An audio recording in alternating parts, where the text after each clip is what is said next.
tagay ceelasha bariyo beryana tagay ceelasha bariyo buhoodle buu ranka haybsadayo biyahan dhuray hirticaynaba bushaaradii naftayday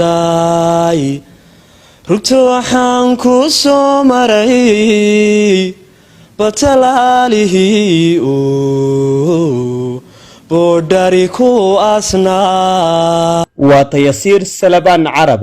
dadka qaar waxay ugu yeedhaan Cumar Dhuulaha qarniga halka dadka qaarna ay ugu yeedhaan Shay Mire. waa wiil dhalinyaro ah oo Alle hibo u siiyay inuu ku luuqeeyo heesaha kala duwan.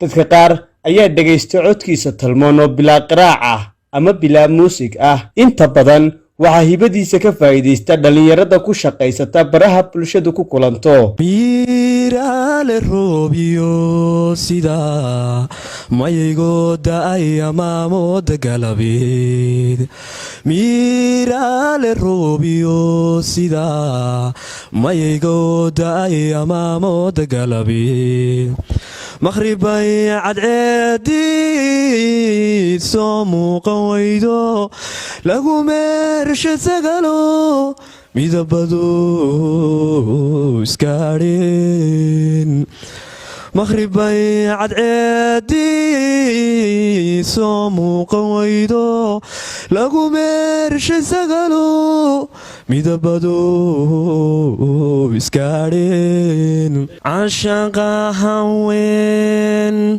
waa horo caadil soo rogaye sayidkii cirshiga nuuray iyo caliba soo gaadhye cilla lagama beerin dadkuwa cuudu waaxidane waxaa caynbacayn looga dhigay hayscajabiyeene soomaalida caada xune iguma caydeen way abitiirshiwa koonaynino cishqi keenaya dadoo waalidkii naare sali geed loo soo maarinaya qowlinaad ka wayin tahay afqorma dhammaantii erey qaayahaagiyo qumaanay sifayn kara qaabkaga waayay maxan. Tayasiir oo aanu la kulannay waxa uu nooga warramay caqabadaha ku gadaaman haddii uu geli lahaa fanka. magacay waxaa la dhahaa Tayasiir Salabaan Carab. fanaaniinta way fara badan yihiin ka mid ah Cumar Dhuule Shay Mire Dacar ayaa ka mid ah maxamed Salmaan Tubeec oo kale oon dhegeystaa. wallaahi yaraantaydu iska ka abuurnayd dhalinyaraan saaxiibnahay oo isku ururnahay ayay ogeysiinay hebel ayaan heesi karo sidaas markaa aan ku ogaadeen heesi karo niyo fanku way caqabad badan ma garanaysaa.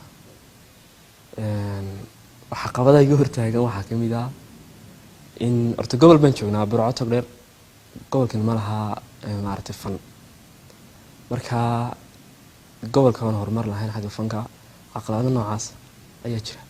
wallaahi waxaan ku soo bandhigay ururaan ku jiray oo la oran jiray Sidigmaal. ururkaasaan ku soo bandhigay in badan ku jiray aan kaga heesjinay codkayga leefka dadna sidaasaan aan garanaysaa ku soo bandhigay. wallaahi niyo dee dhalinyarta sida ogtay waa iska bilaa camal fankuna waxyaabaha ku socda waxaa ka mid ah adduun markaad musiciankii u tagto argaysa qabato musicianka adduun buu ku weydiinayaa caqabad noocaas ayaa jiraayo dee magaranaysa iska bilaacamal caqabado noocaasa jira.